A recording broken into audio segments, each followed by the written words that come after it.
নমস্কার বন্ধুরা, আজ বাজারে আবারও কিছু টাকা পতন দেখা দিচ্ছে সোনার দামে। যারা বিয়ে বা গিফট ইনভেস্টমেন্টের জন্য সোনা কিনতে চান তাদের জন্য আজকের আপডেটটা খুবই গুরুত্বপূর্ণ। প্রথমে সহজ করে বুঝিয়ে দিই, 24 ক্যারেট মানে সবচেয়ে খাঁটি সোনা এবং 22 ক্যারেট মানে গহনা বানানোর জন্য খুবই বেশি ব্যবহার করা হয় এবং 18 ক্যারেট মানে ডিজাইন জুয়েলারিতে বেশি ব্যবহার হয়। এবার আসল ব্যাপার হলো দাম কমলে সবসময় লাভ হয় না, কারণ দোকান ভেদে মেকিং চার্জ এবং জিএসটি আলাদা হতে পারে। তাই শুধু রেট শুনে দৌড়াবেন না। ভিডিও শেষে আমি বলবো এখন কিনলে বুদ্ধিমানের কাজ হবে নাকি একটু অপেক্ষা করা বেশি ভালো। তাই ভিডিওটি স্কিপ করবেন না, ভিডিওটি অবশ্যই শুরু থেকে শেষ পর্যন্ত দেখবেন এবং আপনি যদি আমাদের চ্যানেলে নতুন থাকেন চ্যানেলকে সাবস্ক্রাইব করে যাবেন।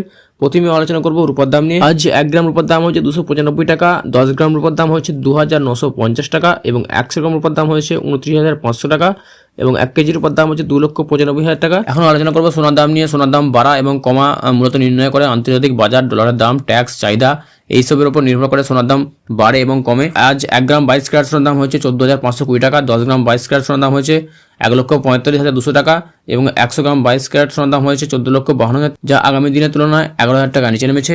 এরপর দেখবো 24 ক্যারেট সোনা, যেটার মধ্যে 100% খাঁটি সোনা থাকে। আজ 1 গ্রাম 24 ক্যারেট সোনার দাম হয়েছে 15,840 টাকা, 10 গ্রাম 24 ক্যারেট সোনার দাম হয়েছে 1,58,400 টাকা এবং 100 গ্রাম 24 ক্যারেট সোনার দাম হচ্ছে 15,84,000 টাকা, যা আগামী কালকের তুলনায় 12,000 টাকা নিচে নেমেছে। তো বন্ধুরা, আপনার মতে এই দামে এখন সোনা কেনা উচিত নাকি আরও কমের অপেক্ষা করবেন? অবশ্যই কমেন্টে লিখুন। আর প্রতিদিন সোনার দামে সঠিক আপডেট পেতে চ্যানেলকে সাবস্ক্রাইব করবেন।